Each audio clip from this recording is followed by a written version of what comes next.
Entonces, lo que estamos haciendo esta noche, quiero que toquemos un poquito acerca del tema de este quinto libro de la Biblia, que es Deuteronomio. Y aquí hay varias razones extremadamente importantes por qué Deuteronomio fue un papel importante en la conversación del estudio de la Biblia. Alguna de las razones es porque aquí es donde vamos a encontrar las preparaciones finales para entrar a la tierra prometida. Y yo no sé si esto de alguna manera empieza a conectar en nuestras mentes la importancia de esta tierra prometida, porque parte de ello, y es lo que dice ahí en la pantalla abajo, es que se ha cumplido el pacto de Dios con Abraham. La manera en que Dios obra con el hombre, funciona, negocia, trata con el hombre, es a través de pactos. Y ese es un principio trascendental. Antiguo Testamento, Nuevo Testamento y en nuestros días. Es a través de pactos. La salvación del hombre es un pacto. No estamos conscientes de ello. Pero el pacto que Dios hace para salvar al hombre es un pacto que él hace consigo mismo, no tanto con nosotros. Nosotros eventualmente entramos en el pacto como destinatarios de ese pacto, y por eso constantemente hablo de que la relación más importante del hombre no es la relación que tenemos con Dios. La relación más importante para el hombre es la relación que Dios tiene consigo mismo. Y digo esto porque estoy hablando del Dios que es trino, el Dios que es una sola persona, ¿sí? Perdón, es una sola esencia, son tres personas. Es el Padre, Hijo y Espíritu Santo. La salvación de nuestras almas es la obra de las tres personas. Es lo que estoy tratando de decir. Entonces, cuando hablamos de esto que dice aquí en la pantalla, se ha cumplido el pacto de Dios con Abraham, la posesión de la tierra es precisamente el cumplimiento, porque en Génesis capítulo 15, y es un pasaje que en lo personal es mi favorito de toda la Biblia, Génesis capítulo 15, porque es la conversación que Dios tiene con Abraham, donde hace un pacto con él. Pero lo interesante de este pacto, y aquí es donde quiero que piensen en la posesión de la tierra, porque el trasfondo de la posesión de la tierra es que se la va a heredar o se la va a dar a personas que no tenían tierra, que eran nómadas, que eran, esclavos por 400 años, pero hoy en día, trágicamente aquí en nuestra frontera, donde vivimos nosotros, el tráfico humano es una realidad. O sea, la esclavitud es una realidad, e inclusive los reportes que se dan de esclavitud o tráfico humano, esto es la ironía de la gente que vive la realidad de tráfico humano y esclavitud hoy en día, el 80% de ellos es entre familiares, es parientes abusando parientes. Y ustedes saben que el abuso sexual existe y todo eso, pero estoy hablando de personas que son abusadas en cuestión de que las ponen a trabajar o las ponen a hacer cosas. Y ustedes saben, la explotación sexual es una realidad. Piensen en esos términos con esta generación que estoy hablando, porque no había identidad en ellos. Por 400 años todo lo que sabían era abuso. Entonces, hablar de tierra prometida, para nosotros es un poquito difícil procesar esto porque tenemos la bendición de vivir en un país donde hay democracia. O sea, nosotros no hemos conocido, nuestra generación no hemos conocido opresión de otros países. Entonces, cuando yo llegué aquí a Estados Unidos, estudié en una academia en Harlingen y uno de los muchachos que llegaron un año antes que yo, porque esa academia se caracterizaba porque recibía gente de otros países, estudiantes, era una preparatoria, una high school, pero este muchacho nicaragüense, que hoy en día es uno de mis mejores amigos, él atravesó desde Nicaragua, atravesó todo México, estoy hablando del 89, y venía buscando asilo político, porque en ese tiempo todavía están los sandinistas haciendo estragos en Nicaragua. Entonces menciono eso porque yo recuerdo esas conversaciones con él en el 89, 90, que yo vine de México para acá, y era un lenguaje completamente foráneo para mí. O sea, no alcanzaba a comprender qué es eso de vivir bajo la opresión de otra nación o tener esa cuestión interna, de esa revolución interna. Entonces menciono eso porque esta es la característica, o eso es lo que estamos hablando aquí. Cuando hablamos de las preparaciones finales para entrar a la tierra prometida, nosotros no le hacemos justicia a la Biblia porque ellos no solamente están a un distanciamiento bastante retirado y considerado, pero la otra cosa es de que ellos viven en un contexto muy diferente al de nosotros. Ahora, con todo esto que estoy explicando, para mí lo más importante es que se está cumpliendo el pacto de Dios con Abraham, porque el pacto de Dios en el capítulo 15 de Génesis, no sé si recuerdan esto, Dios empieza a hablar con Abraham y en medio de todo eso le dice, porque está por hacer un pacto y en el contexto de ellos había que sacrificar animales y le pide que sacrifique a los animales. El momento que sacrifica, lo mete o lo pone, y la Biblia no da los detalles que decimos, pero lo pone en un sueño profundo. Y en ese sueño profundo es donde Dios le revela a Abraham, en medio de su sueño, y él otra vez, sacrifica y pone los animales, porque eso era algo muy común en este tiempo, donde las naciones peleaban todo el tiempo y entre reyes peleaban entre ellos. Entonces, cuando un rey conquistaba a otro, la manera en que terminaban la guerra o la manera en que otra vez llegaban a un acuerdo era a través de sacrificios o a través de pactos que invocaba sacrificios. Entonces, en esta cultura, lo que sucedía es que el rey que ganaba, ¿sí? Con el rey que perdía, el rey que perdía era el que pasaba por entre la sangre y caminaba, y lo que estaba simbolizando, porque para ellos la sangre es la fuente de vida, es donde la vida emana. Entonces, caminaban sobre la sangre, que en este caso era lo que se le llama súbdito, sería, o sea, el que fue conquistado, y al pasar por la sangre, cualquiera que haya sido el pacto que hicieron entre los dos reyes, uno ganó y otro perdió, el arreglo que hayan hecho, cualquiera que haya sido, a veces el arreglo era político, religioso, monetario, de impuestos, lo que haya sido, o tal vez de geográfico, pedazos de tierra, el que perdía caminaba por la sangre y estaba simbolizando y diciendo, este pacto que estamos haciendo, no solamente yo como ahora el súbdito me hago responsable, pero si yo o mi pueblo, decía el rey, yo o mi pueblo violamos este pacto, el precio a pagar es mi propia vida. Esa es la manera en que ellos hacían pactos en el tiempo. En ese contexto es que Dios le dice a Abraham que sacrifique, pero lo interesante de este capítulo 15 es de que el que va a caminar en medio de la sangre no es Abraham, es Dios. Entonces, Dios está haciendo un pacto con Abraham cientos de años antes de esta tierra prometida, antes de que la ley fuera dada, antes de que hubiera una nación. Inclusive, el contexto de Abraham es vejez y esterilidad. ¿Recuerdan eso? Vejez y esterilidad. Entonces, y aquí es el punto. Hace el pacto con él. En este capítulo 15, lo saca y le muestra el cielo y las estrellas, y le dice, así como ves las estrellas, será tu descendencia. En un contexto de vejez y esterilidad. ¿Qué estoy diciendo? Ese es el punto. Estamos en Deuteronomio, cientos de años después. Finalmente se cumple el pacto. Finalmente se cumple el pacto. Y el punto para mí es este. El pacto se cumple no porque Abraham estaba en el contexto correcto o se alinearon las cosas para él o la situación perfecta para que se cumpliera el pacto. Los pactos de Dios se cumplen no porque nosotros, otra vez, enderezamos nuestra vida o entendemos, se cumplen porque Dios lo dice. Porque cuando Dios habla, las cosas suceden. Inclusive, esta es una cosa que enfatizo cada vez que puedo.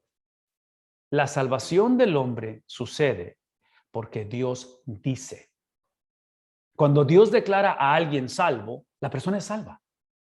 Ahora, es obvio que implica que uno tiene que creer, tiene que responder, tiene que confesar, ¿me explico? Pero esa confesión que estoy hablando, ¿sí? Emana de esa experiencia. Y todo eso lo estoy mencionando porque en el capítulo 15 de Génesis, que ahora es el cumplimiento, no solamente Dios camina por el medio de la sangre, Abraham solamente es espectador, porque eso es lo que yo creo que es en la salvación. En la salvación del hombre, lo único que el hombre contribuye es su pecado. Es lo único que yo contribuyo, mi pecado, mi pasado, mi vergüenza. ¿Me explico? Es lo que yo contribuyo. Porque si yo quiero contribuir a mi salvación, es precisamente lo que me descalifica para ser salvo.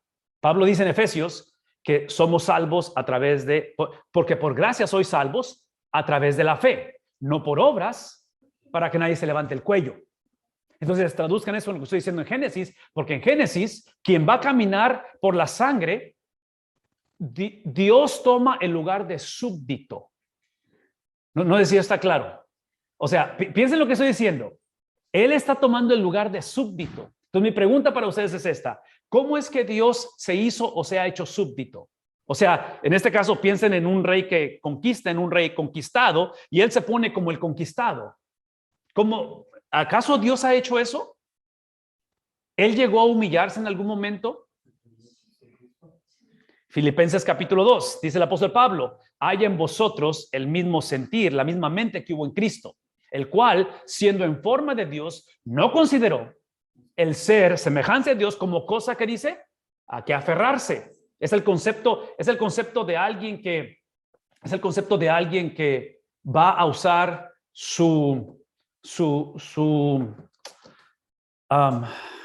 no sé, me pongo a pensar en una camioneta recién salida de la agencia, una camioneta de esas grandotas que tienen un poder increíble en la máquina. Y es una camioneta que a esta calle que está aquí el Stewart, si no me equivoco, es 35 de millas por hora. Entonces, una camioneta de esas nuevas, yendo por aquí a 35, es una camioneta que, o el chofer, es aquel que la maneja a 35 cuando pudiera ir a 120 o 130 por cuestión del bien de los demás. Porque si no sería una amenaza, ¿no es cierto? Ok. Procesen eso, es lo que Dios hizo a través de Cristo, o lo que Cristo hizo como persona. Siendo el Dios, Él se va a limitar, habita entre nosotros, pero no solamente eso, porque Pablo dice en Filipenses que Él va a tomar nuestro lugar. Entonces, regresen a lo que estamos diciendo de aquí de Génesis, porque en Génesis, quien va a caminar por la sangre, y Génesis lo va a representar con una antorcha, el fuego consumidor, la gloria de Dios, Shekinah que decimos, esa gloria que va caminando ahí, que era la columna que los llevó por el desierto de fuego durante la noche, la nube que les cubría durante el día, es esa imagen de esa gloria de Dios. Entonces, cuando él empieza a caminar ahí, él literalmente lo que está diciendo es esto, le está diciendo a Abraham, la promesa que estoy haciendo contigo, no solamente de una tierra, no solamente de las estrellas que va a ser tu descendencia, así va a ser tu descendencia, ¿verdad? Y yo sé que Abraham completamente esto está fuera de su entendimiento, porque otra vez, él es viejo de edad y su esposa, o uno de los dos, tiene esterilidad. Entonces, todo esto lo menciono porque lo que está diciendo Dios a Abraham, y ahora el cumplimiento en Deuteronomio, es que literalmente está diciéndole, si este pacto que estoy haciendo contigo no sucede, si este pacto no sucede, yo me hago responsable y yo pago con mi propia vida. O sea, yo como ser infinito me hago finito. Como ser trascendental me hago un ser limitado. Eso es lo que está diciendo Dios, si esto no sucede. O sea, porque otra vez, acuérdense, en los pactos del tiempo, el súbdito, el que perdía, al caminar por la sangre, él estaba diciendo, con mi vida yo pagaré, si esto no se lleva a cabo. Lo interesante del evangelio es que hace 2000 años él pagó, y él pagó con su vida. Porque aunque él no fue el que rompió el pacto, ¿quién rompió el pacto? Nosotros violamos el pacto, ¿no es cierto? Entonces, los pactos tienen que pagarse. Por eso son pactos, por eso es ley, ¿verdad? Porque si no fuera ley serían sugerencias, ¿no es cierto? O sea, en inglés tenemos una frase aquí en Estados Unidos que decimos what goes around comes around. O sea, eventualmente todo sale. Yo siempre le digo a los muchachos, las mentiras son mitos. Todo eventualmente sale a flote. Todo eventualmente. Entonces, menciono eso porque en cuestión de los pactos, eventualmente los pactos nunca son quebrados o violados. Los pactos siempre nos quiebran a nosotros. Por eso es un pacto, por eso es ley. ¿Me explico? Ahora, es obvio que típicamente pensamos que lo estamos violando y que somos la excepción a la regla y que ya le encontramos la manera de... ¿Sí me explico? Pero eso no existe. Eso no existe. Y especialmente con las cosas de Dios. En fin, todo eso es que eventualmente el Señor se encarna, ese Dios, literalmente lo que hace a través de Cristo, Filipenses capítulo 2, a través de la encarnación, es que la deidad le va a agregar a su deidad, siendo un Dios, siendo el Dios de la Biblia, le va a agregar humanidad, que es un misterio. Hasta ahí voy a ir, no puedo explicarlo más porque es un misterio, pero en el caso de Dios es una esencia, es un solo Dios, son tres personas, Padre, Hijo, Espíritu Santo, son tres personas. En el caso de Cristo, es una sola persona con dos naturalezas. Tiene una naturaleza divina, porque Él es Dios mismo, es la segunda persona de la Trinidad, y es una naturaleza humana, porque no fue como humano, sino que Él fue humano. La única cosa, la diferencia de Cristo al resto de la humanidad, es que Él no tiene la tendencia adánica que le llamamos, o la tendencia del pecado que tenemos nosotros, porque no somos hijos del primer Adán. Y el primer Adán, trágicamente, es el primero que va a violar el pacto de obras. Dios estableció un pacto en Génesis que dijo, puedes literalmente tener dominio sobre la tierra, sojuzgar la tierra. Inclusive, ¿se acuerdan que en Génesis Adán nombra a los animales?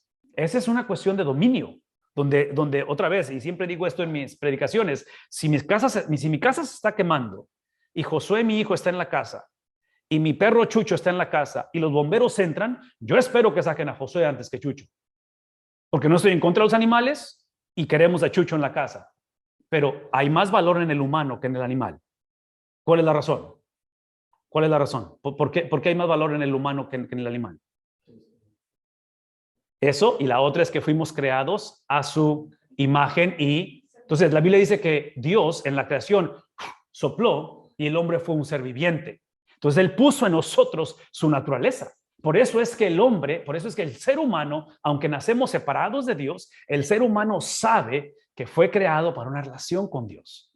O sea, el hombre sabe, porque es algo, la palabra es que es intrínseco, es algo nato en nosotros que sabemos. Que por más que tratemos de satisfacernos con esto, con aquello, con más allá, el hombre por naturaleza, inclusive vean la historia de la humanidad, el hombre siempre ha creado religiones, ¿no? Siempre quiere algo, a alguien a quien orarle, a alguien a quien buscar, ¿no es cierto?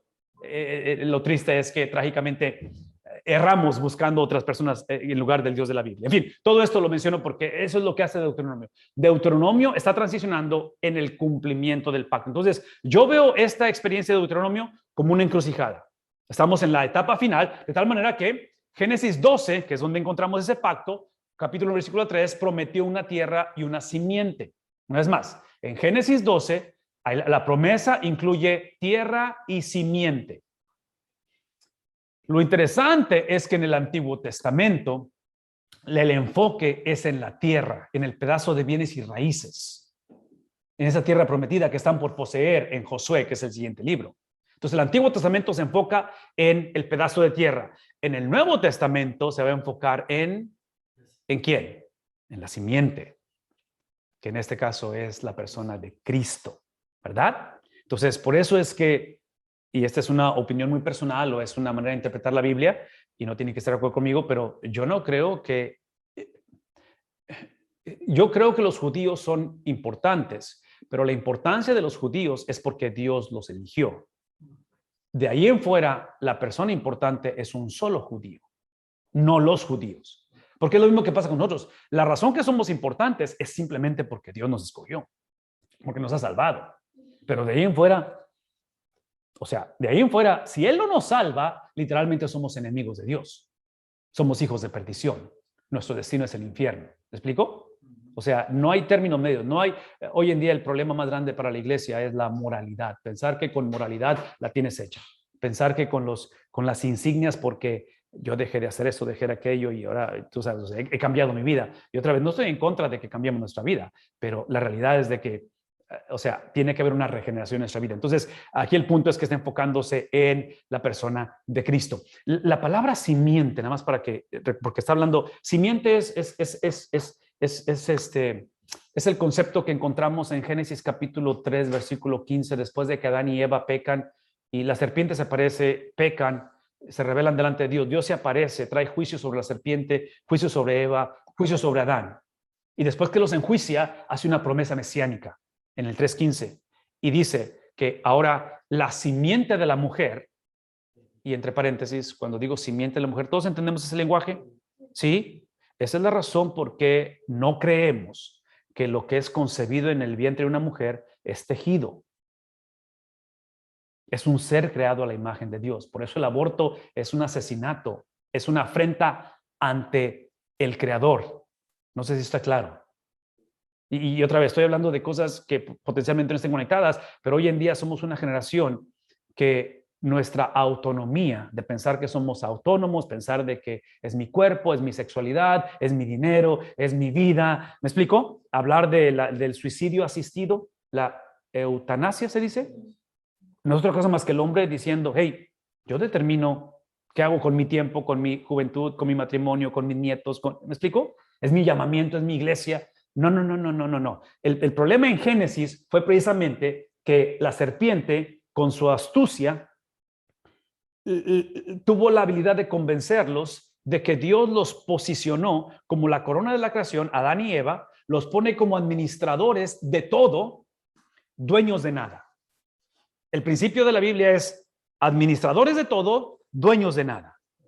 El primer Adán lo que hizo, quiso invertirlo. Quiso ser semejante a Dios, como Dios, para ser dueño de todo, administrador de nada. En inglés es la palabra accountability. O sea, no quería responderle a nadie, quería correr su propio show. El resto de la historia lo conocemos. En Filipenses capítulo 2, el que era dueño de todo, de acuerdo a Pablo, que es Cristo, se hizo nada por nosotros. Entonces, ¿ven el contraste? El primer Adán, administrador de todo, dueño de nada. Entonces, uno de los principios que nos encantaría reenfatizar como seguidores de Jesús hoy en día, como cristianos, es que el cristianismo es retomar esta conversación de que somos dueños absolutamente de nada. Nada, nada es de nosotros, pero somos administradores de todo. ¿Qué implica ello? Que el día viene, ya sea que muramos primeramente o que Cristo venga, la muerte de nosotros en este mundo o que Cristo venga, todo lo que implica es dar a cuentas al patrón. Mateo capítulo 25, hay 3 parábolas. Parábola de los talentos, parábola de las vírgenes sabias e insensatas y la de los cabritos y las ovejas. Entonces, esas 3 parábolas lo que está hablando es administración. Administración. Un punto aquí nada más rapidito, un comercial en ese aspecto.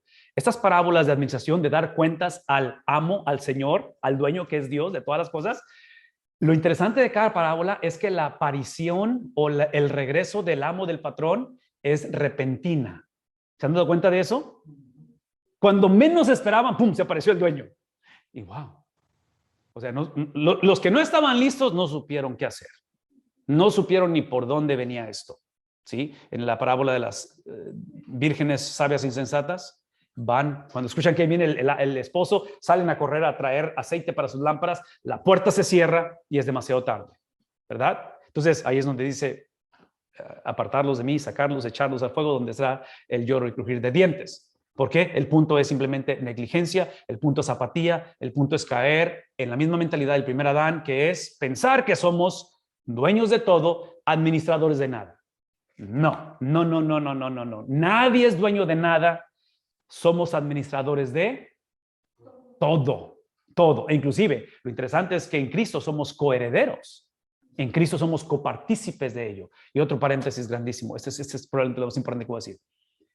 La herencia que vamos a recibir en el día final. La herencia. Lo que se nos va a entregar es literalmente Dios. Dios nos dice, yo soy tu herencia.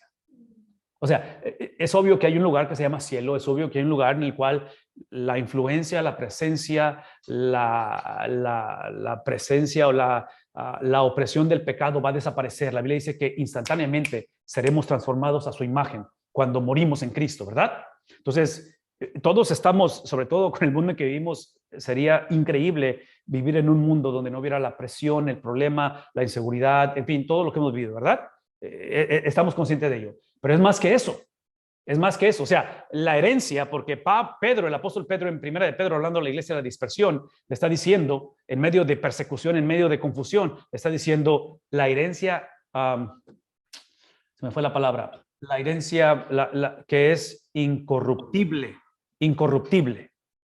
que no se corroe, dice la Biblia, que no se corrompe, ¿sí? Entonces, y está hablando de quién? Está hablando de la manera en que Dios habló a los levitas. Sí, en la posesión de la tierra, a las 12 tribus, a cada tribu le dio un pedazo de tierra, con la excepción de los levitas. Los levitas era la tribu que se dedicaba al servicio de Dios, y a ellos no les dio tierra. ¿Por qué?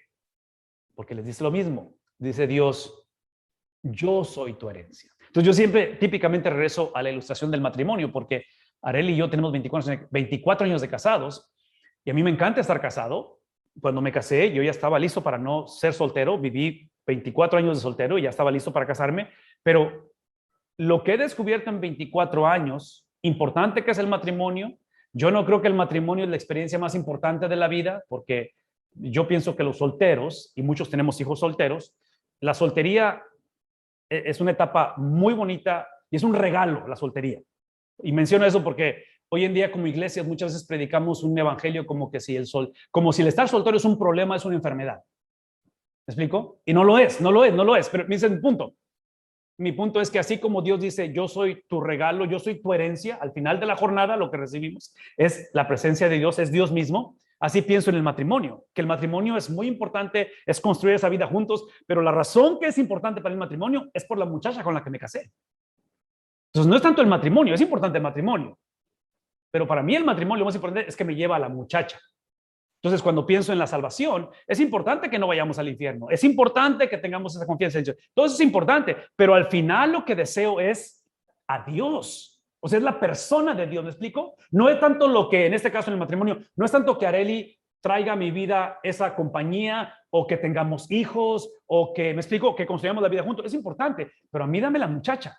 ¿Por qué menciono eso? Porque la realidad es que yo un matrimonio lo puedo formar con alguien más el día que yo quiera. Está esa palabra mágica llamada divorcio, ¿no? O sea, te divorcias, te vas a casar con alguien más, o sea. E inclusive, trágicamente, y esto que voy a decir, ojalá, no creo que esté equivocado, espero, me gustaría estar equivocado, pero yo pienso que como van las cosas en este país, en nuestra generación, a nosotros nos va a tocar ver antes de morir, a nosotros nos va a tocar ver antes de morir la legalización de la poligamia, donde sea legal tener multiplicidad de esposas o esposos.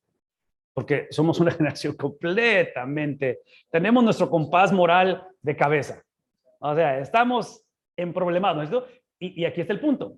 El punto de lo que estoy hablando, quien va a pagar los platos rotos, que siempre sucede, van a ser los hijos de nuestros hijos y los nietos de nuestros hijos. Son los que van a pagar. Es como la economía. Hoy en día seguimos haciendo estos estímulos y seguimos haciendo todo este tipo de las deudas que tenemos. ¿Quién va a pagar por todo eso? Alguien tiene que pagar, ¿no es cierto? ¿Quién va a pagar? Los que todavía no nacen. Esa es la realidad. Entonces, regresemos en la cuestión de cómo estamos viviendo como iglesias y qué tipo de iglesias estamos dejando a las generaciones que vienen. Entonces, en ese contexto es que tenemos que retomar la conversación. Decir, ok, importante que es la tierra, que en el Antiguo Testamento es el énfasis, en el Nuevo Testamento es la simiente. Para Moisés, preparar a la gente para una vida agrícola, porque pasaron 400 años de una vida nómada, los va a poner en una vida agrícola ahora, donde adapta el pacto del Sinaí para lo que es ahora la tierra prometida. Esta adaptación que está haciendo del pacto, él, observen ahí en la pantalla, se alcanzan a ver ahí, básicamente esta adaptación es para ahora donde el pacto que se dio para el Sinaí, el cual ese pacto con Moisés allá al principio fue un pacto, otra vez pactos, ¿verdad? Acuérdense, entre paréntesis, el matrimonio es un... ¿Qué es el matrimonio? Es un pacto, ¿verdad? Es un pacto. O sea, es lo que decimos, ¿no? Cuando nos casamos, decimos esos votos que decimos en la enfermedad, en la salud, en la riqueza, en la pobreza, hasta que la muerte nos separe, ¿verdad? Porque creemos que ese es el pacto que hacemos. Entonces, es un lenguaje conocido, simplemente que hoy en día sea mal interpretado o abusado. Todo eso lo menciono porque el pacto que Dios da en el Sinaí para la tierra prometida, ahora, ¿sí? Lo que está haciendo, lo está adaptando de ese pacto, lo adapta para la tierra prometida. Y Deuteronomio, eso es importante, Deuteronomio es la constitución de Israel. Ok, voy a pausar aquí tantito y quiero saber o escuchar de preguntas, comentarios. Pastor Samuel, ¿hay algo en el chat? No sé, pastor, si alguien ha hecho algún comentario, háblame. Sí, hay muchos saludos y muchos buenos comentarios, pero hasta ahorita no hay preguntas. Si hay alguna pregunta, pues te la leo con todo gusto. Y si hay pregunta, por favor, interrúmpeme, ¿ok? Ok. Por favor, interrúmpeme. Ok, ¿cómo estamos aquí? ¿Vamos bien? ¿Sí? ¿Más o menos? ¿Conectando aquí esto? Ok. Sí, hermano. Por email. Este PowerPoint yo se los doy. Sí, todo eso se los doy a ustedes. E inclusive grabamos esto para que esté disponible y puedan regresar a verlo, porque yo sé que es bastante información y el tiempo siempre está limitado. Pero la idea aquí nada más es agarrar algunos conceptos. Si pudiéramos empezar a conectar las verdades bíblicas, porque lo que tratamos de hacer es esto. Tratamos de encontrarnos con la Biblia, tratamos de explicar la Biblia y tratamos de aplicar la Biblia. Que no es suficiente nada más decir, ok, aprendí algo, ok, pero ¿qué hago con lo que aprendí? Hay que llevarlo a algo que podamos ejercer o compartir o de alguna manera que nos ayude a navegar lo que estamos viendo. Ok, rápidamente esto de Deuteronomio es la constitución de Israel. Algo que yo expliqué hace 2 semanas cuando hicimos la primera parte de esto, y no sé si esto va a ayudar, pero estamos hablando de los primeros 5 libros de la Biblia. Génesis, Éxodo, Levítico, Número y Deuteronomio. Estos primeros 5 libros de la Biblia, estamos en el último, Deuteronomio, se le conoce como el Pentateuco. La palabra penta, 5, ¿verdad? Estamos hablando de estos 5 libros.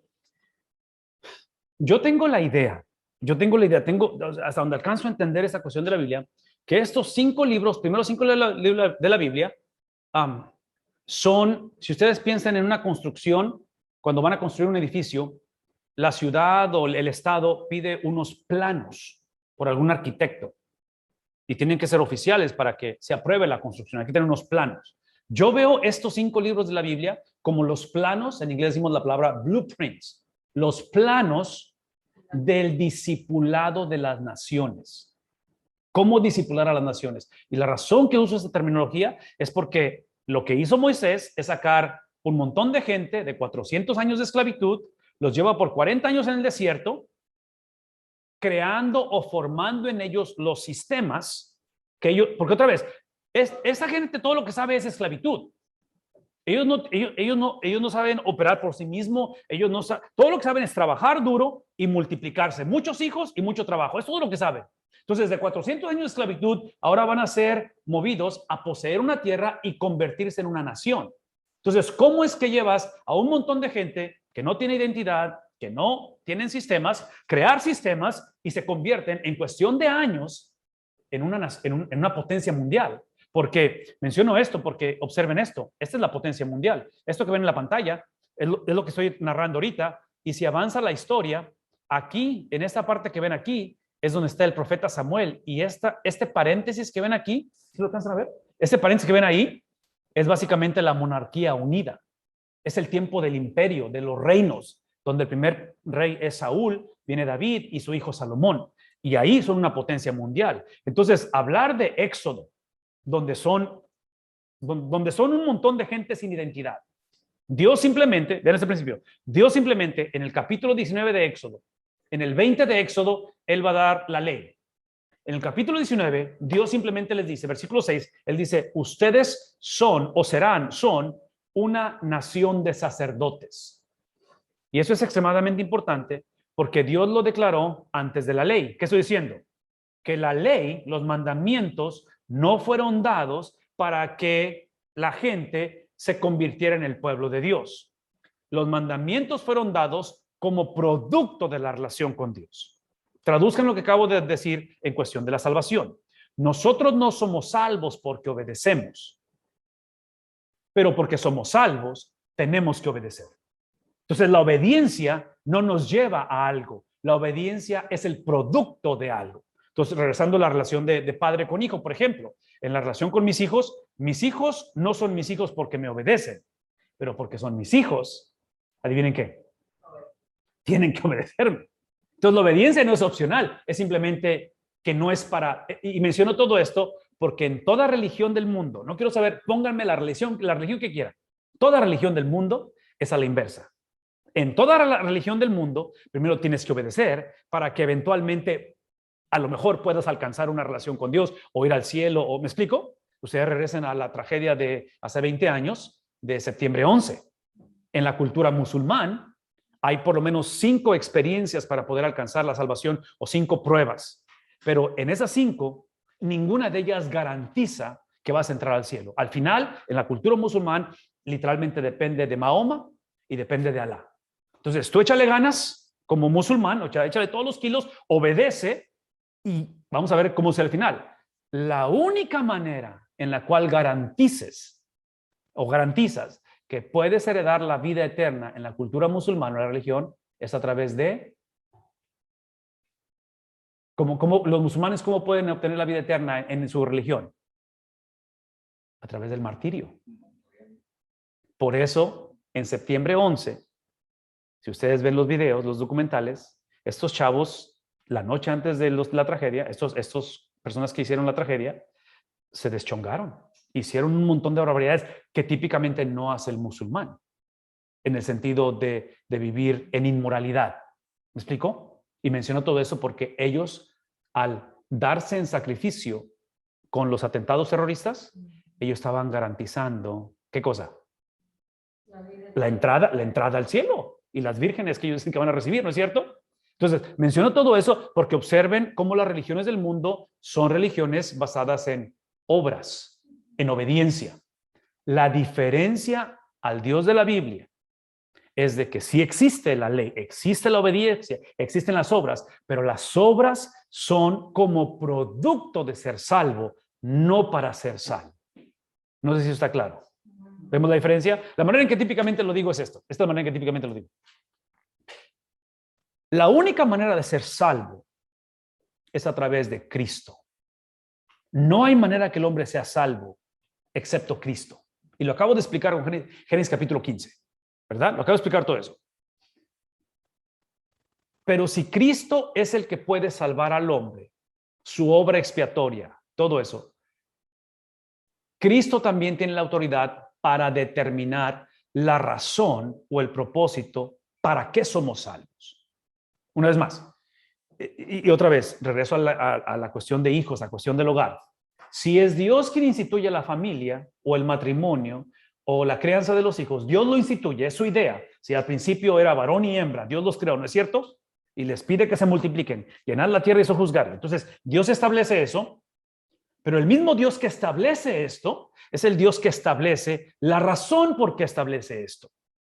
Entonces, Génesis, el problema del hombre es que el hombre, otra vez, se es puesto en el huerto del Edén y Dios lo pone, Dios estipula, Dios crea ese pacto de obras donde le dice, de todo puedes comer, o sea, disfruta, excepto de este árbol. Ese es el pacto que está haciendo con Adán. Sabemos la historia, Adán va a violar ese pacto porque Adán estaba de acuerdo en que él estaba por encima de las cosas. Lo único que Adán se le olvidó o convenencieramente lo negoció es que él quiso determinar para qué, la razón por qué él fue puesto ahí. Traduzcan lo que estoy diciendo en la salvación. Cuando el hombre es salvo, somos salvos exclusivamente por Cristo. Pero ese mismo Cristo que nos salva también determina para qué somos salvos. El problema de nosotros hoy en día es que convenencieramente nos gusta enfatizar que Cristo nos salve, siempre y cuando yo determino para qué soy salvo. Y ese es el punto, ese es el punto. La razón por la cual somos salvos es para obedecer su palabra. Entonces, no somos salvos por la Biblia, somos salvos por Cristo, pero somos salvos para la Biblia. Entonces, la obediencia a la Biblia no es opcional. Inclusive el salmista dice que es más dulce que la miel. O sea, encuentras un deleite ahora y le encuentras un deleite no simplemente porque tu mamá te enseñó, tu abuelita te enseñó, porque vas a la iglesia. Es un deleite porque la salvación ya la conoces, hay un cambio en tu vida y aquello que antes veías como una obligación, ahora lo ves como algo que te deleitas. Aquello que lo veías como tengo que, ahora lo ves como puedo. Ahora tengo el privilegio de hacer esto. Entonces, por eso, otra vez, la salvación es a través de Cristo, pero el mismo Cristo determina para qué somos salvos y somos salvos literalmente para obedecer su palabra. Dos cosas que necesito incluir en esto. La obediencia a la Biblia, la obediencia a la Biblia. Y a lo mejor hay más cosas, yo voy a hablar de dos, que son las que para mí son de las más importantes. Número uno, la obediencia a la Biblia es algo que solamente se puede llevar a cabo a través de la llenura de su espíritu. Esto es más que simplemente toqué fondo y ahora vengo en un rebote y estoy tratando de salir adelante. Eso es importante, pero es el señorío de Cristo. Es lo que acabo de explicar. El Cristo que salva, señorío de Cristo significa que es el Cristo que determina para qué soy salvo. ¿Para qué? No nada más cómo soy salvo, pero es para qué soy salvo. Entonces, en nuestra predicación o enseñanza evangelística, tenemos que tener cuidado de no sobreenfatizar cómo es que eres salvo a expensas de que dejamos la opción de que, pues ahora que es salvo, pues ojalá no se nos vaya de la iglesia o ojalá no regrese a como vivía antes. ¿Me explico? Porque observen las epístolas. Bueno, el Nuevo Testamento. El Nuevo Testamento es escrito a la iglesia del primer siglo porque aceptaban o conocían la salvación en Cristo, pero convenencieramente habían negociado para que fueron salvos. Entonces, las iglesias del primer siglo es un desorden, es una disfuncionalidad, una confusión doctrinal, abuso de poder. ¿Me explico? Es lo que encontramos en las iglesias en este tiempo. Y yo, otra vez, no somos nadie para juzgar quién es salvo, quién no es salvo, pero yo argumentaría que cuando la persona es salva, tiene que ser, otra vez, introducida o tiene que ser discipulada a entender que no solamente podemos hablar de cómo somos salvos, tenemos que hablar para qué somos salvos. Y somos salvos, otra vez, el ejercer el para qué, plenitud del Espíritu Santo, dominio de Cristo sobre todo en nosotros, ¿me explico? No solamente ser sellados, pero ser llenados. O sea, es ahora cuando mi pensamiento cambia, cuando mi sentimiento cambia. Inclusive, el apóstol Pablo en Efesios capítulo 5, versículo 18, usa la analogía de el vino para ilustrar esto. Porque Pablo dice en Efesios, no os embriaguéis con vino donde hay disolución, donde hay, me explico, porque, o sea, el vino causa que la persona, el vino lo que hace es que el vino te hace actuar fuera de lo convencional. Si eres introvertido, te conviertes extrovertido o a la inversa. ¿Me explico? Entonces, vean esto. Pablo está diciendo, no os embriaguéis con vino, no hay solución, sino sed antes llenos del Espíritu Santo. Yo no creo que Pablo está hablando acerca de prohibir el tomar licor o cerveza. Yo no creo que ese es el punto. El punto es que está usando la analogía de la influencia, en este caso del alcohol, como la manera para entender qué es ser lleno de su espíritu. Porque otra vez, está hablando a gente que son salvos, simplemente no se están comportando como salvos. ¿Ven la diferencia? Ya son salvos, simplemente hay un desconecte entre cómo fuimos salvos y para qué fuimos salvos. Entonces, Pablo está diciendo, ok, ya son salvos, ustedes son la iglesia de Cristo, el problema está en cómo se llevan entre ustedes, la relación con Dios que tienen, porque no anda muy buena la relación con Dios, entre ustedes no están llevando bien como producto de ello. Entonces, el problema no es con quién te casaste, o quién es la suegra, o dónde vives, o el color de piel, o las diferencias, todo eso. Ese no es el problema. El problema es que Cristo no está controlando, el Espíritu no está saturando tu vida. Usa la analogía de la embriaguez, porque acuérdense, para que una persona se mantenga ebria. Mi pregunta es esto. No sobria, ebria. Si te mantienes ebrio, para mantenerte ebrio, ¿cuánto tienes que tomar? No solamente bastante, pero todos los días tienes que tomar para mantenerte ebrio. Porque si dejas de tomar, eventualmente vas a ser sobrio, ¿verdad? Entonces, traduzcan esto en el control del Espíritu Santo. Todos los días. Entonces, vayan conmigo a Apocalipsis 3:20. En Apocalipsis 3:20 va a decir el apóstol Juan, porque creemos que él es el que escribe Apocalipsis, hablando a las iglesias. Él dice, he aquí yo estoy a la puerta y llamo. ¿Sí? Si alguno oye mi voz, abre la puerta, yo entraré con él, cenaré con él, moraré con él y él conmigo. Ese es el punto. Típicamente usamos ese pasaje como un pasaje evangelístico. No es un pasaje evangelístico porque está hablando a las iglesias. No está hablando a gente perdida. ¿Qué estoy diciendo? Esto es lo que estoy diciendo. Cuando él habla acerca de entrar y todo eso, está hablando del Espíritu de Dios, pero no para ser salvo, para ser lleno de su presencia. Es para vivir como salvo. Y esa experiencia de llenura del Espíritu Santo es algo que tiene que ser, como si quisiera mantenerme bajo la influencia del alcohol, tiene que ser un hábito. Somos salvos una sola vez. Creemos que la salvación no se pierde porque es el sello de su Espíritu. Le pertenecemos a Él. Pero ahora estamos hablando de vivir para el propósito por el cual fuimos salvos. Y eso es la obra de su Espíritu Santo. Y número 2, es una experiencia en comunidad. Entonces, siempre lo he dicho de esta manera. Un cristiano sin iglesia es un cristiano que está de acuerdo cómo es salvo, pero es un cristiano que potencialmente ha negociado para qué soy salvo. Porque para poder vivir la razón por la cual fui salvo, que no es simplemente evitar el infierno o eventualmente ir al cielo. Yo no creo que esa es la razón principal. Incluye eso, ¿sí? Yo necesito la llenura de su Espíritu, no solamente su sello, pero llenura, y necesito vivir en comunidad. La iglesia no puede ser negociable. La iglesia no puede ser opcional. Y no porque la iglesia nos salve, pero es porque en la iglesia es donde aprendemos o somos recordados, no solamente cómo fuimos salvos, pero para qué fuimos salvos. Entonces, esos dos principios creo que en el Antiguo Testamento los vamos a enfatizar y vivir y hablar de esto de una manera constante en todo ello. Ok, déjenme moverme a lo que sigue. El libro hace énfasis, otra vez hablando de Deuteronomio, hace énfasis no en la fidelidad del pueblo, no en tu fidelidad ni en mi fidelidad. ¿Qué hace énfasis? ¿En la fidelidad de quién? Ok, voy a decir esto. El punto de la Biblia, el personaje central de la Biblia es Dios, no es el hombre. No es el hombre, no es el hombre. No es la iglesia ni es el pueblo de Israel. El personaje, la Biblia se trata de Dios, de Cristo. Ese es el punto de la Biblia, ¿no es cierto? Entonces, el trabajo de nosotros como líderes, como padres, como abuelos, como pastores, es reintroducir todo el tiempo a la persona de Cristo. Es el trabajo de nosotros. O sea, no hay manera de... Yo no sé qué otra cosa podemos hacer, ¿no es cierto? O sea, ¿qué otro mensaje hay si no es Cristo? Entonces, cuando hablamos acerca de la fidelidad de Dios en el pasado, el presente y el futuro, aquí está el punto. Mas, sin embargo, aquí está este paréntesis, mas, sin embargo, el pacto, ¿qué dice ahí? ¿Cómo es el pacto? Es condicional. El pacto es condicional. Y la condición es esta. ¿Cuál es la condición? De que Israel debe de responder. Israel debe de continuar respondiendo. Y la respuesta, otra vez, porque es un pacto, la respuesta es a través de fe, de arrepentimiento y, ¿qué cosa? Y obediencia.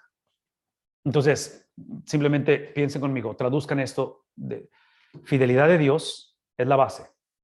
Y la fidelidad de Dios, lo que hace la fidelidad de Dios es que me da la habilidad, por favor no pierdan esto, no pierdan esto. La fidelidad de Dios me da la habilidad de poner mi fe en su fidelidad.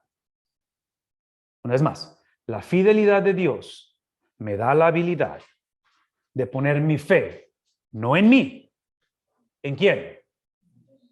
En su fidelidad.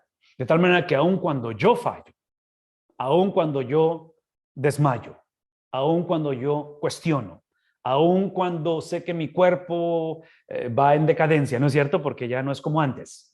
Ya no es como antes la cosa. En fin, aun cuando veo que la situación no está mejorando, el reporte del doctor no se ve favorable, aun cuando la economía, aun cuando, y puedo mencionar, me explico, toda la fragilidad de un mundo gobernado por el príncipe del aire, que es Satanás.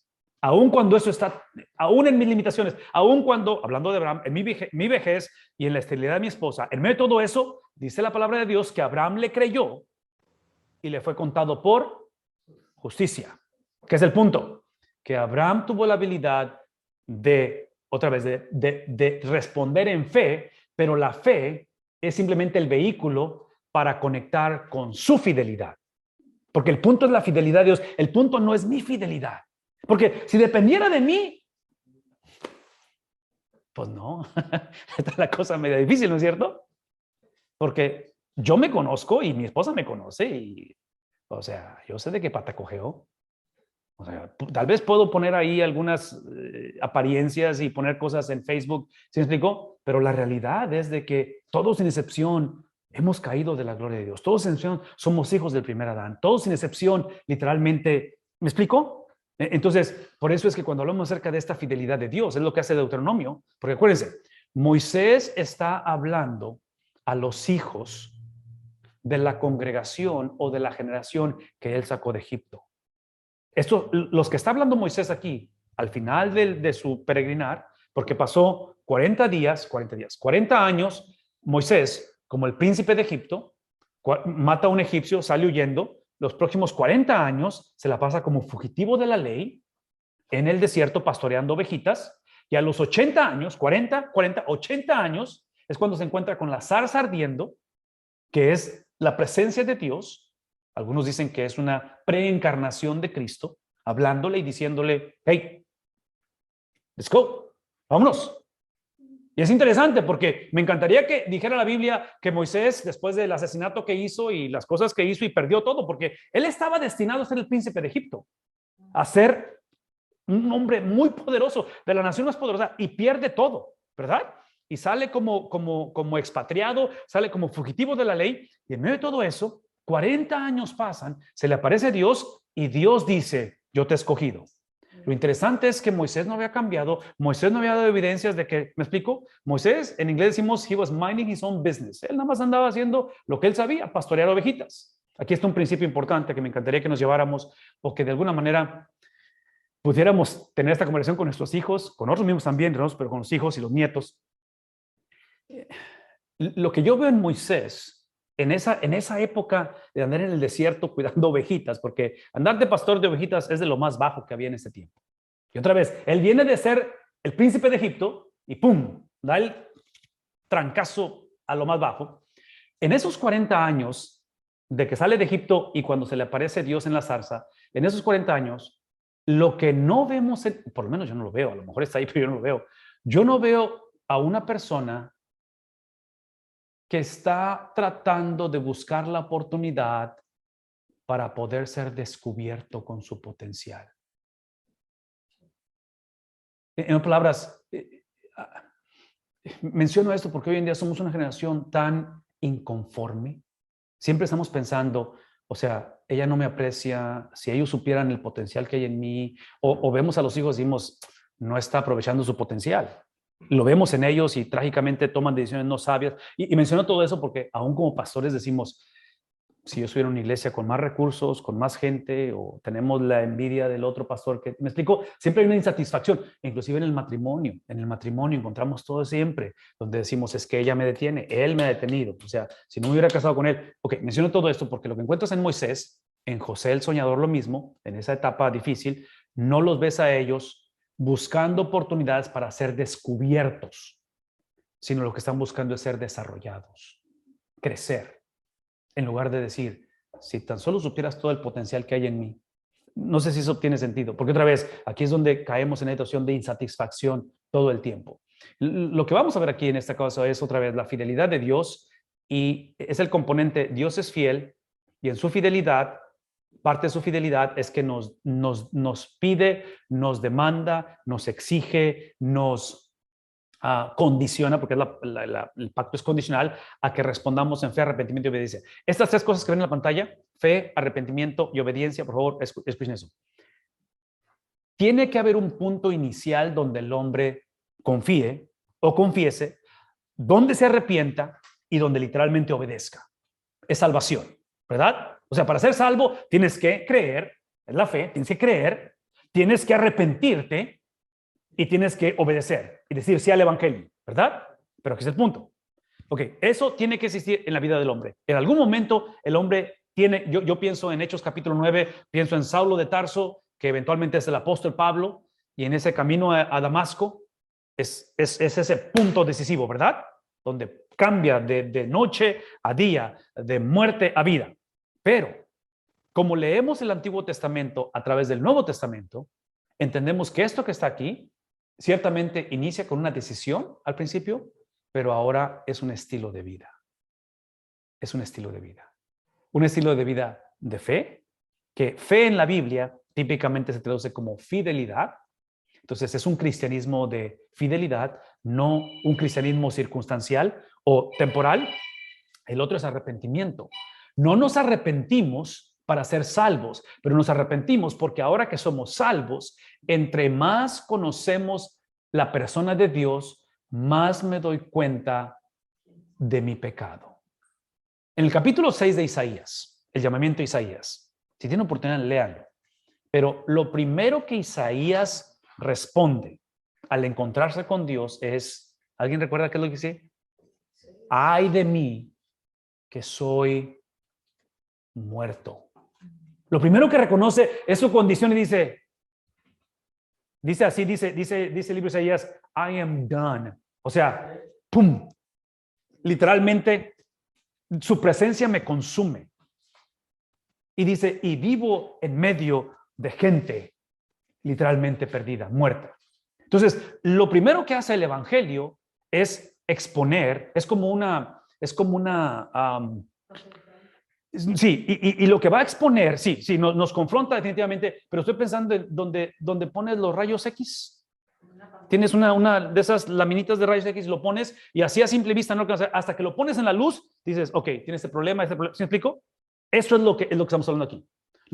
El evangelio no es para llevarnos de aquí, aquí, aquí, aquí, aquí y finalmente. ¿Sí? No, el evangelio lo que hace es que primero expone nuestra condición. Y literalmente somos enemigos de Dios. Literalmente hemos pecado. Literalmente, en lugar de fe, ¿qué es lo opuesto a fe? Lo opuesto a fe. ¿Qué sería lo opuesto a fe? No creer. ¿Qué es lo opuesto a fidelidad? No, fidelidad. ¿Qué? Infidelidad. Entonces, literalmente lo que somos, esto es lo que somos una generación infiel a Dios. Inclusive el lenguaje que usa el Antiguo Testamento es se prostituyeron delante de mí porque fueron tras otros dioses, ¿no es cierto?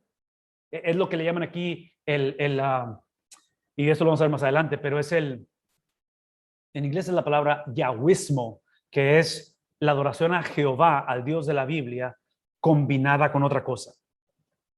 O sea, esta generación no necesariamente negaban a Dios, pero sí lo negaban, pero era Dios y algo más. Dios y mi preferencia, Dios y mi cultura, Dios es mi sueño, Dios es mi Dios y algo más. Entonces, aquí es donde Dios dice, el primer mandamiento dice, no tendrás dioses ajenos delante de mí. O sea, hey, nada más soy yo, dice el Señor. Entonces, en este caso, la conversión inicia no con fe, inicia con infidelidad. Todos hemos sido infieles. La otra cosa, ¿qué es lo opuesto a arrepentimiento? ¿Qué sería lo opuesto a arrepentirnos? O sea, ya nos mostraron, ya el juez nos dice, eres culpable, y aún así, cuando nos dan la condena, no nos arrepentimos. ¿Cómo se le llama eso? El no arrepentirse. Orgullo o, yo usaría una palabra un poquito más severa, desobediencia o soberbia. ¿Saben qué es una persona soberbia? O sea, estás viendo la tempestad y como quiera dices tú, no, yo estoy en lo correcto. No, eso es lo que somos, eso es lo que hace el evangelio, ¿sí? Y finalmente, en lugar de obediencia, literalmente, a sabiendas, con alevosía y desventaja, no nos importó. Y caminamos en dirección opuesta al Dios de la Biblia. Es lo que dice Romanos capítulo 1. Habla, Romanos capítulo 1, Pablo inicia la carta mandándonos todos al infierno. O sea, diciendo, hey, tus pecados no te hacen pecador, es porque eres pecador que pecas. Mis mentiras no me hacen mentiroso, es porque soy mentiroso, por eso es que miento. Eso es lo que dice la Biblia, ¿verdad? Entonces, por eso es que necesitamos esto que está en la pantalla. Esto es el producto de la fidelidad de Dios. Es el producto que cuando yo era una persona incrédula, cuando fui infiel, cuando literalmente fui soberbio y cuando a sabiendas yo hice lo que hice, Cristo pagó el precio en la culpabilidad de eso. Cristo absorbió mi infidelidad, Cristo absorbió mi soberbia y Cristo absorbió, se hizo responsable, en este caso, de mi incredulidad o de mi desobediencia. Lo paga en la cruz, derrama su sangre, en el tercer día resucita y ahora la fidelidad de Cristo, su obediencia de Cristo, su perfección de Cristo nos la transfiere a nosotros, nos la imputa, nos la acredita a nosotros y es lo que nos hace estar bien con Dios. Si no lo hace, si el pueblo de Israel no hace el tener fe, el arrepentirse y el obedecer, esa es la condición. Si no lo hace, las maldiciones de los capítulos 27 al 29 de Deuteronomio llegarán a ser una realidad en la vida de ellos. Y ahorita trágicamente vamos a ver que esto no es una advertencia, esto no es como cuando estaban los niños chiquitos que decíamos, bájate, 1, 2, 3, bájate, y decimos como 7 veces bájate y nunca se bajó porque nunca hicimos nada. Ese no es Dios. Cuando Dios dice, viene maldición sobre ti, adivinen qué viene. Ok, déjenme mostrarles rápidamente la maldición de Dios. Ahorita lo pongo otra vez ahí en la pantalla. Vean la línea del tiempo. Otra vez, aquí está, ¿verdad? Aquí está, Josué, jueces, la monarquía. En esta cuestión de la monarquía, trágicamente empiezan a hacer lo que acabamos de decir. En lugar de fidelidad, se convierten en infieles. En lugar de arrepentimiento, crecen en soberbia, el pueblo de Dios. Y en lugar de obediencia, literalmente no les importa. Es el tipo de cristianismo, que dicen, ok, como la salvación no se pierde, viva la vida, ¿no? Exacto. Entonces, hey, simplemente, ok, menciono todo eso porque esta división que está aquí, que ven en la pantalla, donde en lugar de esta línea continua se hacen dos, es porque el reino se divide. Entre los hijos se van a... No sucede eso muchas veces cuando vemos en familias que trágicamente, sí, o sea, sí, a nivel de iglesia entre las mismas personas, o sea, en fin, sucede eso, el reino se divide y las 12 tribus se quedan 10 en el norte, 2 en el sur, de tal manera que encontramos en estas tribus, sí, la capital en el sur es Jerusalén, se le llama Judea e Israel a las naciones, pero en el norte encontramos la capital como Samaria. Y aquí está el punto, aquí está la maldición de Dios. La maldición de Dios que viene sobre el pueblo es precisamente aquí en este número 6. Esta línea punteada es porque viene una nación llamada Asiria. Esta es la nación donde la capital es Nínive, que es donde Jonás fue mandado, el profeta Jonás, para que predicara. Y Jonás dice que no en desobediencia y como que termina en la panza de un pez en el mar. ¿No se recuerdan eso? Okay, el punto es este. Esos asirios vienen y al reino del norte, en el año 722, van a devastar esta nación. La van a devastar. Se le llama exilio, expatriado. Otra vez, tráfico humano. Después de haber sido un imperio, se viene todo para abajo. Aproximadamente 150 años después, el reino del sur, ahora son los babilonios, aquí está Babilonia, y vienen y toman, ¿sí? Aquí están todos los profetas que van a profetizar en ese tiempo, y toman el reino del sur, destruyen el templo de Salomón, el año es el 586. ¿Qué estoy diciendo? Estos dos exilios son trascendentales, que estas naciones nunca vuelven a ser las mismas. Nunca, nunca, nunca, nunca vuelven a ser lo mismo ellos. Entonces, menciono todo eso porque lo que estamos diciendo, lo que estamos hablando aquí, es precisamente que si el pueblo no responde, porque Dios ha sido fiel, es lo que dice aquí arriba, ¿sí? La fidelidad de Dios. Dios ha sido fiel. Y si el pueblo no responde con fidelidad, con arrepentimiento y con obediencia, lo que viene como resultado, porque Dios no se puede hacer de la vista gorda. Es el principio, ¿verdad? Una vez más, sí, cuando somos infieles, cuando somos soberbios y cuando desobedecemos, el punto, y no sé si esto va a ayudar de alguna manera, el punto o el problema de infidelidad, de soberbia, de desobediencia, no es tanto lo que hacemos, que es un problema, pero el punto es contra quién lo hacemos o a quién se lo hacemos. No sé si eso está claro. Porque es una afrenta ante Dios. Es una traición cósmica. Yo uso la palabra cósmica porque quiero usar ese lenguaje de todo el cosmos, del universo. O sea, Dios es el Dios de toda la creación, ¿no es cierto? Y es el Dios que tiene la habilidad de crear las cosas de la nada, Él crea las cosas. Y ese Dios incomprensible, cuando somos infieles, somos soberbios, somos obedientes, es una afrenta en contra de Él. E inclusive, esa es la razón por qué el pecado de Adán desde Génesis afecta el resto de la creación por la magnitud de contra quién lo hicimos. Y menciono todo eso porque hoy en día, trágicamente, como el énfasis no está en Dios, está en nosotros, hoy en día decimos, no, pues es que además fue un error, fue una etapa, fue un resbalón, fue simplemente un ups, decimos. No, no, no, no, no, no, no, no, no, no. No es lo que hicimos, es contra quién lo hicimos. ¿Ven la diferencia? Porque otra vez, si enfatizamos lo que hicimos, potencialmente creamos una actitud que en inglés decimos behavior modification. Es nada más modificar la conducta. Nada más no lo vuelvas a hacer. O sea, como el béisbol. Es el primer strike, segundo strike, ya llevas dos. ¿Me explico? Es la actitud que típicamente tenemos en ese aspecto. No, no, no, no. Ante la justicia y ante el Dios de la Biblia, no existe eso. Una vez más, una vez más. La realidad es esta. La realidad es que todos, si usamos la analogía de todos nos poncharon, ¿verdad? Todos nacimos fallándole. Se aparece Cristo y toma nuestro lugar. Pablo dice en Corintios que el que no conoció pecado por nosotros se hizo pecado. Entonces, en la cruz, Cristo absorbe el pecado de todas las personas. Él se convierte en esa acumulación, en esa conglomeración de rebeldía, de soberbia, de desobediencia, toda nuestra vergüenza, toda nuestra, y no sé qué otra palabra usar, pero todo nuestro pasado es puesto en Cristo cuando confesamos nuestro pecado a Él. Entonces, es lo que estamos hablando aquí. Todo eso, otra vez, capítulo 17, 29 de Deuteronomio, lo van a hablar en detalle. Moisés es un ejemplo de primera clase del amor y la justicia de Dios. ¿Por qué? ¿Alguien sabe por qué está usando a Moisés como ejemplo? En otras palabras, ¿por qué es que Moisés es un ejemplo de alguien, y ese es un ejemplo negativo de Moisés, de alguien que no fue fiel, alguien que en lugar de arrepentimiento fue soberbio y alguien que desobedeció? En otras palabras, la pregunta es, de acuerdo a esto, porque está usando a Moisés como ejemplo, ¿cuál fue el castigo de Moisés? Simplemente no entró. No entró a la tierra prometida. ¿Por qué? ¿Cuál es el punto? El punto no es lo que hizo Moisés, el punto es contra quién lo hizo. No sé si está claro esta noche. Y otra vez, no estoy minimizando lo que hizo Moisés, porque Moisés voluntariamente, en lugar de fidelidad, escogió ser infiel. En lugar de arrepentimiento, escogió ser soberbio. En lugar de obediencia, escogió desobedecer, ¿verdad? Y otra vez, Moisés es uno de los grandes de la Biblia, ¿no es cierto? Moisés es uno de los, hey, estamos hablando de aquel que caminaba con Dios, hablaba con Dios, es al que se le dieron las tablas de la ley, se aparece en la transfiguración, es aquel que sube al monte a hacer su tiempo devocional y nunca regresa, porque su cuerpo no sabemos dónde quedó. Estamos hablando de una persona especial, aún él, dentro de ser especial, otra vez, Dios advirtió, si ustedes me obedecen, van a ser bendecidos.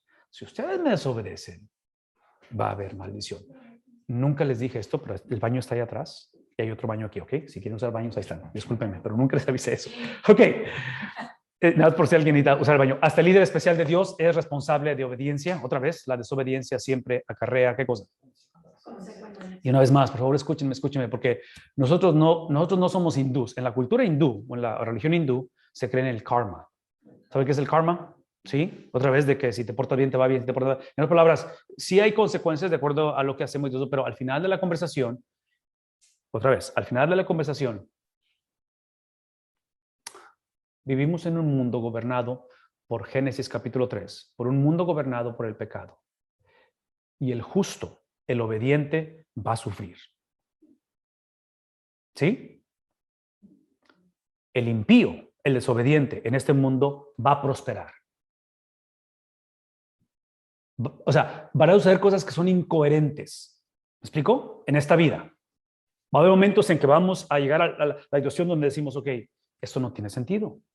¿Cómo es posible que esto le suceda a ella, me suceda a mí? ¿Sí me explico? O sea, va a haber momentos en los cuales, sí, esto, y otra vez, no estoy diciendo que es una u otra, pero es obvio que el que siembra generosamente va a cosechar. El que siembra con escasez, ¿me explico? Con avaricia. El que vive egocéntricamente eventualmente va a cosechar. ¿Me explico? Son como leyes de la vida hasta cierta manera, ¿verdad?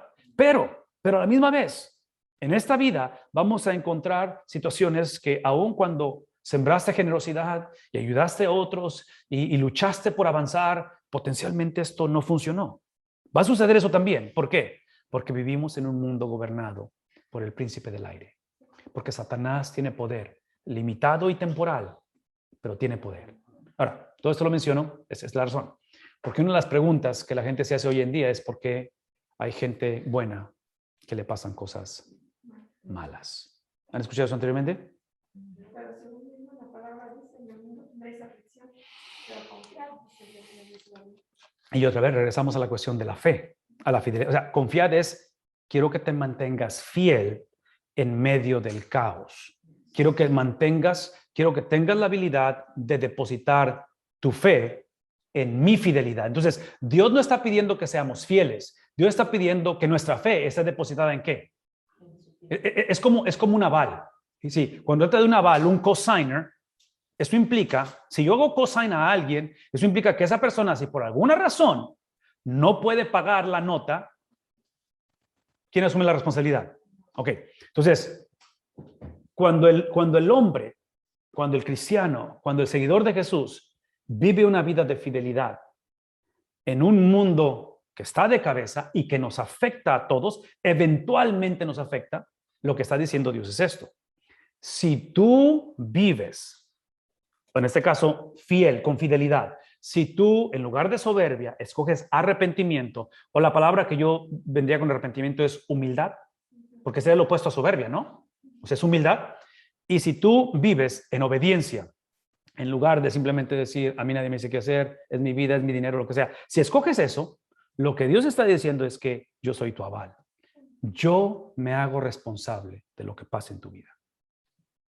Ahora, otra vez, no escuchen con eso, no escuchemos que Dios está diciendo, todo lo que va a suceder va a ser, bueno, déjenme explicar eso un poquito más, porque no quiero confundir a nadie, por favor, escuchen, porque necesito conectar todo lo que enseña el consejo de la Biblia, no nada más ciertos pasajes de la Biblia.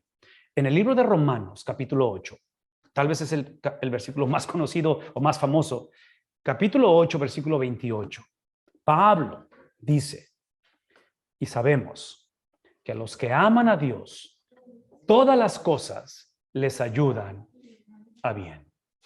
Es lo que dice Pablo, que los que amamos a Dios, o los que aman a Dios, y amar a Dios, otra vez, piensen en amar a Dios en fidelidad, en lugar de infidelidad, en este caso arrepentimiento, en lugar de soberbia, y en este caso obediencia, en lugar de simplemente, hey, no me importa nada.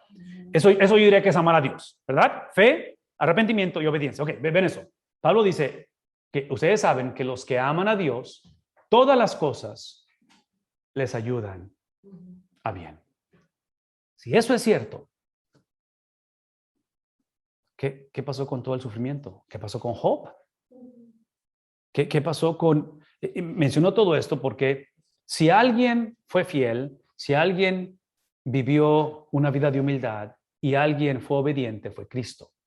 Entonces, Cristo es aquel que, viviendo una vida de perfección, no solamente va a sufrir, pero Cristo se va a voluntariar a sufrir.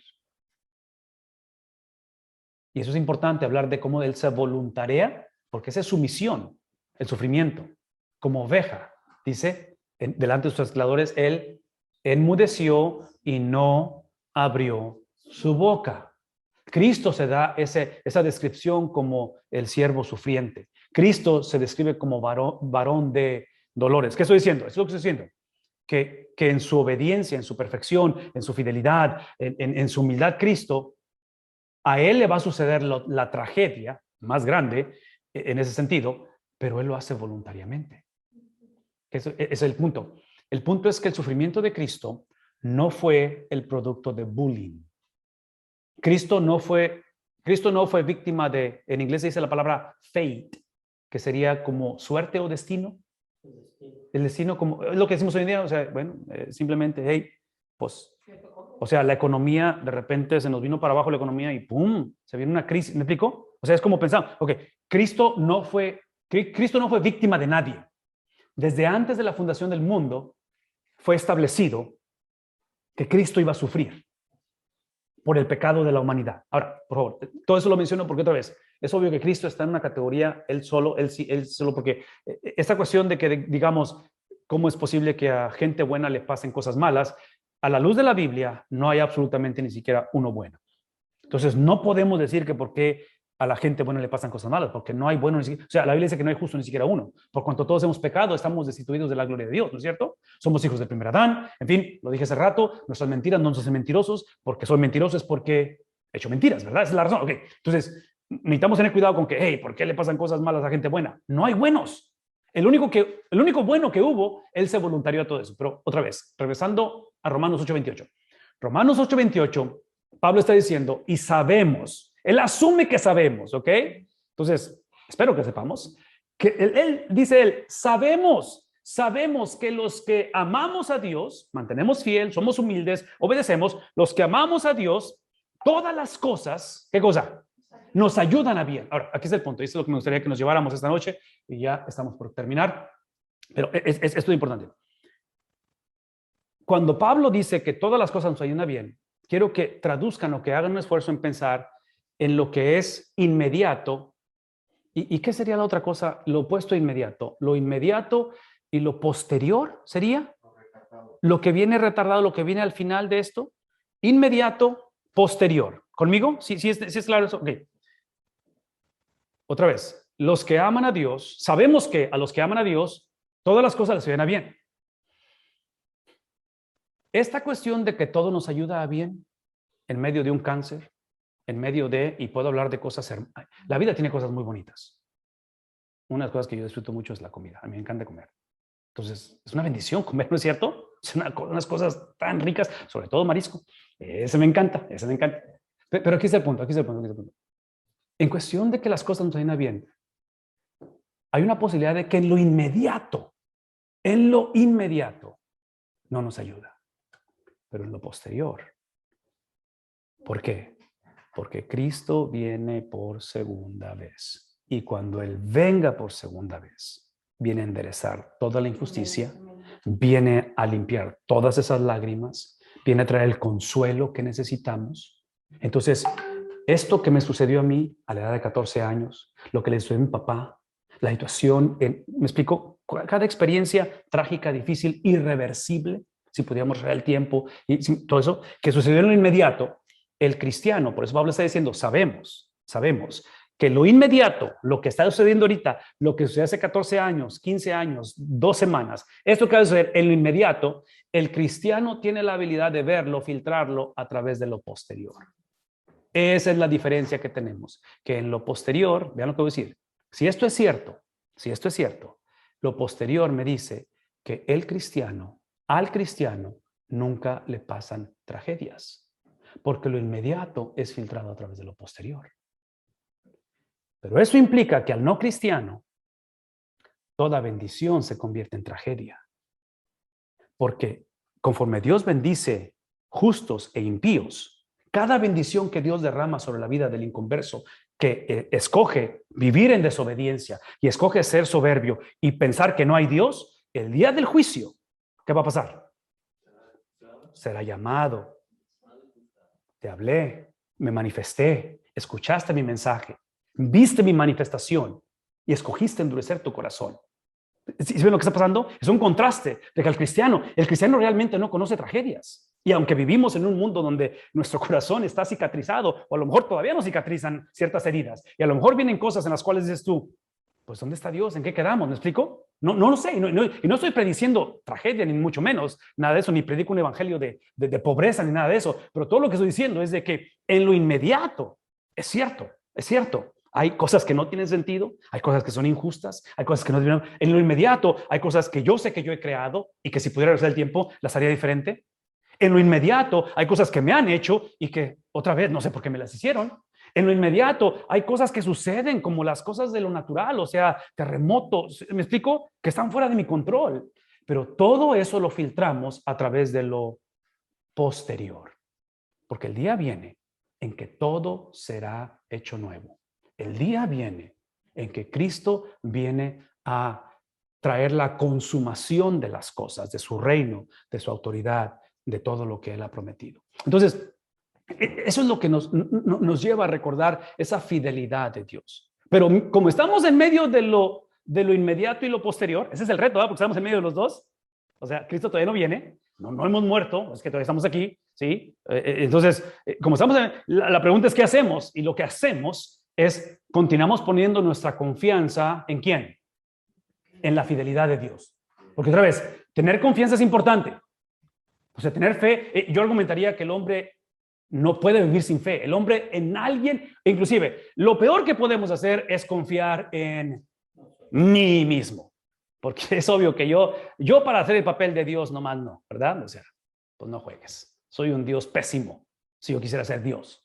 Entonces, por eso la salvación es tener la habilidad de depositar mi seguridad, mi confianza, mi descanso. Esta noche, simplemente descansar en que el Dios de la Biblia no solamente me ama, no solamente está a mi favor, pero es el Dios que no duerme, así que yo pudiera dormir esta noche, Él no duerme, Él no le da sueño, pero la otra es de que su plan está trazado, su voluntad siempre se ha hecho y descansamos en sus designios, descansamos en que el Dios de la Biblia, literalmente, como dije al principio, nunca se truenan los dedos, nunca se muerde las uñas, nunca le da un pánico, una situación de pánico, es un Dios digno de nuestra confianza, ¿no es cierto?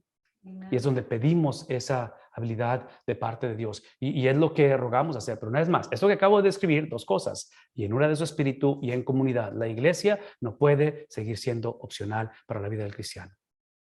Porque cuando no hay iglesia y cuando no hay llenura de su espíritu, vean lo que voy a hacer. Esta cuestión de lo inmediato a lo posterior se juntan. Y es cuando paniqueamos y no sabemos qué hacer. Es cuando cuestionamos la veracidad de Dios y Dios es real.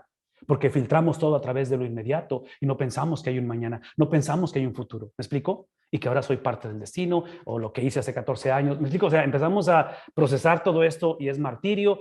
Y acordémonos de esto. Satanás es el padre de la mentira. Satanás sabe que no nos puede separar del amor de Dios. Romanos 8 habla de eso. Pero lo que sí puede hacer Satanás es confundirnos en medio de nuestro caminar con Cristo. Ok, comentarios, preguntas, háblenme. Algo. Hay varios comentarios por acá. A ver. De hecho, puros comentarios afirmativos tenemos, pero sí hay algunas preguntas que algunas medias se duplican, pero te voy a ir leyendo de atrás para adelante porque ya avanzamos bastante. Después de las preguntas hubieron muchos comentarios, pero vamos a leer esta de Felipe Flores Hernández. Dice, ¿cuál sería el distintivo de alguien que es salvo? ¿Por qué se podría llevar una vida recta y no serlo? ¿Llevar una vida recta y no serlo? Sí. Ok, ya, definitivamente. Pues otra vez, la salvación, y voy a usar, la pregunta es, ¿cuál es el distintivo de una persona salva? Voy a usar no fórmula, pero el listado que da Dr. Bob Utley. El ser salvo es el dar la bienvenida a una persona, es el afirmar o creer las verdades que esa persona dijo de sí misma y es el adoptar el estilo de vida de esa persona. Entonces, piensen en términos cuando nació el primer hijo, o el segundo, o el tercero. Cuando llega un hijo, o cuando llega alguien a vivir con nosotros, o nosotros con alguien, cambia la vida completamente. La pregunta es, ¿cómo ha cambiado nuestra vida? ¿Cuáles son las evidencias que ha cambiado nuestra vida? Afirmar las verdades que Cristo dijo, eso implica que conozco a Cristo. Porque las verdades que Cristo dijo no simplemente es algo intelectual que recito y digo, eso es lo que... No, no, no. Estamos hablando de verdades que tienen que ver con su carácter. O sea, por eso es que hemos dicho que somos salvos para la Biblia. Y la última es el estilo de vida. Por sus frutos somos conocidos. O sea, no hay vuelta de hoja en ese aspecto. Entonces, no sé si eso ayuda, Pastor Turcot, a responder eso, pero Dr. Bob, eso sí. Constantemente. Y también dice, también dice aquí Pame de la Iglesia Bautista, Pastor, pero ¿se puede hacer esa separación del cómo y del para qué somos salvos? Sí se puede, sí y no. Sí se puede, mejor dicho, sí. Yo creo que lo que hacemos es que nos mentimos a nosotros mismos, que pensamos que podemos separar cómo fuimos salvos y para qué fuimos salvos. Entonces, mi argumento sería que como cristianos, como padres, como abuelos, como pastores, dejemos de engañar a la gente predicando un evangelio que sobreenfatiza cómo es que somos salvos a expensas de no incluir o de no predicar o enseñar para qué somos salvos. Porque eso es lo que yo diría que sería el discipulado. O sea, el crecer en similitud a Cristo. El que nuestra mente empieza a cambiar nuestro corazón e intenciones. Entonces, yo pienso que te engañas a ti mismo cuando piensas que puedes separar el cómo fuiste salvo y el para qué fuiste salvo. Esa sería mi respuesta en ese aspecto. Ok, y por acá también preguntan que si el pecado de Adán, es decir, administrarlo todo, tener beneficios sin la responsabilidad de cuidarlo, porque no lo hizo, esa es la afirmación, y después es una pregunta, es como el pensamiento del socialismo actual, recibir algo que yo no trabajé, que no me esforcé con el trabajo de otro. Ya, sí, no sé si captaron la pregunta, pero el punto aquí es que si es injusto que el error de Adán, el pecado de Adán nos alcance a nosotros. Bueno, voy a decir una vez más, porque eso lo dije hace rato, pero a lo mejor no quedó claro. El pecado del hombre, de Adán y del resto de la humanidad, la razón que afecta, y regresen a lo que la palabra dice. La palabra de Dios dice que el pecado incluye o afecta hasta la tercera o cuarta generación. La bendición de Dios hasta 1000 generaciones, ¿verdad? Porque Dios es amor, pero ejerce justicia. No sé si es claro. Ok, entonces, el problema de Adán con su pecado no es lo que hizo, es contra quién lo hizo. Y como lo hizo en contra de la santidad de Dios, el efecto que creó afecta al resto de la humanidad por la magnitud de la santidad de Dios. Entonces, esto lo digo porque típicamente nosotros nos enfocamos en el pecado. Y el pecado es un problema, pero el problema no es el pecado, el problema es contra quién lo hacemos. La afrenta es contra la santidad de Dios. Ok, eso es el número uno. La segunda cosa, y esta parte a lo mejor no lo expliqué hace rato, pero la segunda cosa es que tenemos esa naturaleza pecaminosa o adánica que le llamamos, que es la de Adán que nos heredó, somos hijos del primer Adán, pero la otra también es de que el pecado nos encanta. O sea, no nos hagamos la víctima de que ese diablo cómo me tienta y cómo... No. Tenemos que entender esto. Lo que Satanás, lo que Adán cometió en Génesis fue una traición cósmica. Y cuando uso la palabra traición, estoy usando un lenguaje de legalidad. Legal, no tanto moral, que también incluye la moralidad, pero es legal. Entonces, eso implica que como nacemos, siendo hijos del primer Adán, nacemos legalmente siendo hijos de Satanás. Y legalmente tenemos una obligación a pecar. No pecamos porque queremos, pecamos porque tenemos cuando no conocemos a Cristo. Los únicos que pecamos porque queremos somos los cristianos. Porque como cristianos ya no tenemos que pecar. Pablo habla en Romanos capítulo 6, capítulo 7 acerca de cómo somos muertos al pecado. Y una característica de una persona muerta es que una persona muerta no se mueve, no tiene vida. Porque sería muy difícil hacer un funeral y que el muertito se mueva. Eso va a ser un problema muy serio, ¿no es cierto? Entonces, él usa esa analogía en Romanos para decir, la relación tuya como seguidor de Jesús con el pecado, tú estás muerto al pecado. O sea, tú ya no debes de sentir o de que te dé comezón la cosa o que te dé inclinación o que de repente se te vaya el avión y un resbalón y eso no debe de existir en ti. Porque ahora, así como anteriormente legalmente pertenecíamos al pecado, legalmente le pertenecemos a Dios. Pero una vez más, escuchen eso. El problema es que seguimos predicando un evangelio basado en obediencia, basado en las evidencias de haber cambiado. Y yo lo dije al principio con la ley. En el capítulo 19 de Éxodo, Dios dice, ustedes son una nación de sacerdotes para mí, antes de que la ley entrara. Entonces, Dios declara que ustedes son mi pueblo antes de que me obedezcan. Pero porque son mi pueblo, tienen que obedecerme. Entonces, la obediencia es no negociable, pero es lo que emana de entender que soy de Él, que le pertenezco a Él. Y regresando a Romanos 8, que nada nos puede separar del amor de Dios. Entonces, obedecemos simplemente. Y otra cosa, rápidamente, porque yo sé que ya se hizo tarde. Rápidamente, escuchen, eso es importante. Y espero que esto responda a la pregunta. Si alguien, o esos ejemplos que están dando ahí de que si puedes separar cómo eres salvo, para qué eres salvo y todo ese rollo, es que a lo mejor no hemos entendido la salvación. La salvación es una doble transacción. Mi pecado dado a Cristo, por eso Cristo muere en una cruz ese viernes, y su justicia o su perfección, su vida de obediencia transferida a mí.